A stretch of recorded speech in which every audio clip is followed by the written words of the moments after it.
Renungan Harian Katolik, Jumat 3 Juli 2026. Ya Tuhanku dan Allahku. Kemudian ia berkata kepada Thomas, "Taruhlah jarimu di sini dan lihatlah tanganku.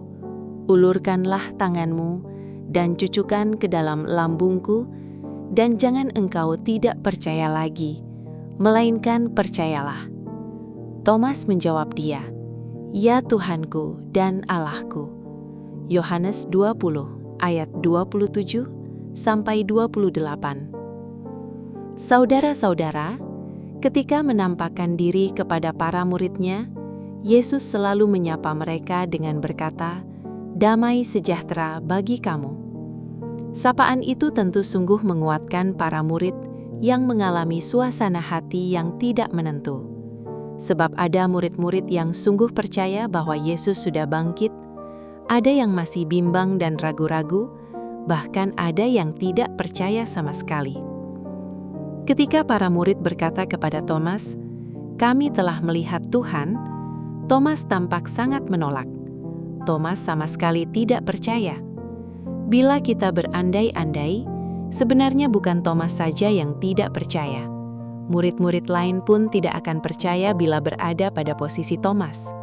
Situasilah yang membuat Thomas ekstra hati-hati. Para murid baru saja terguncang karena peristiwa penyaliban dan kematian Yesus.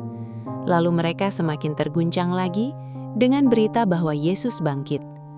Para murid termasuk Thomas tidak sanggup mencerna semuanya dalam waktu yang begitu berdekatan.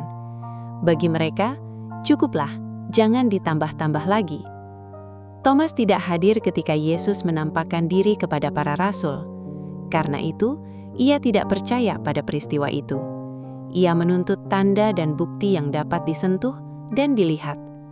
Thomas menjadi lambang atau simbol generasi yang tidak pernah melihat Yesus secara langsung, yang selalu menuntut bukti dan tanda untuk dapat percaya pada Yesus. Kisah ketidakpercayaan Thomas ditempatkan pada kisah-kisah kebangkitan. Salah satu yang penting adalah kita tetap dapat berbahagia meskipun tidak melihatnya, karena beriman kepada Yesus.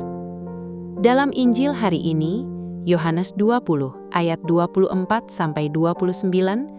Yesus hadir untuk membuktikan kepada Thomas yang tidak percaya sama sekali bahwa dia sungguh sudah bangkit. Tentu ada juga di antara kita yang masih ragu-ragu dan bimbang, bahkan mungkin juga seperti Thomas, yang tidak percaya sama sekali. Namun, meskipun sebelumnya ragu dan tidak percaya, ketika berjumpa dengan Yesus dan Yesus menunjukkan luka-lukanya, serta meminta Thomas menaruh jarinya ke luka-luka itu, Thomas dengan berani menyatakan imannya dan bersaksi, "Ya Tuhanku dan Allahku. Karena Engkau telah melihat aku, Engkau percaya. Berbahagialah kita yang tidak melihat namun percaya." Relikwi jari Santo Thomas yang hari ini kita rayakan pestanya ini mengingatkan kita akan sifat dan sikap Santo Thomas yang tidak mudah percaya dan spontan. Berkaitan dengan sikapnya ini, Santo Agustinus menulis, "Dengan pengakuan dan dengan jamahan luka Tuhan, ia sudah mengajarkan kita apa yang harus dan patut kita percaya. Ia melihat sesuatu dan percaya sesuatu yang lain. Matanya melihat kemanusiaan Yesus, namun imannya mengakui kealahannya. Dengan suara yang penuh sukacita dan bercampur dengan penyesalan yang demikian mendalam, ia berseru, 'Ya Tuhanku dan Allahku.'" Dalam hal yang sama juga selalu kita alami setiap kali merayakan Ekaristi. Mata indera kita melihat roti kecil berwarna putih dan berbentuk bulat pipih. Tetapi iman kita memandang dan mengakui bahwa itu adalah tubuh Kristus. Maka seperti Thomas, kita pun berseru dalam hati, "Ya Tuhanku dan Allahku." Demikian juga saat menyantapnya, kita merasakan dan meyakini bahwa itu adalah tubuh Kristus.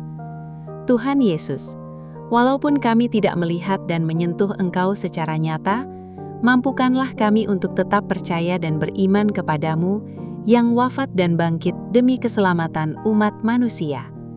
Selamat beraktivitas. Semoga semuanya lancar, sukses, serta selamat. Tuhan memberkati.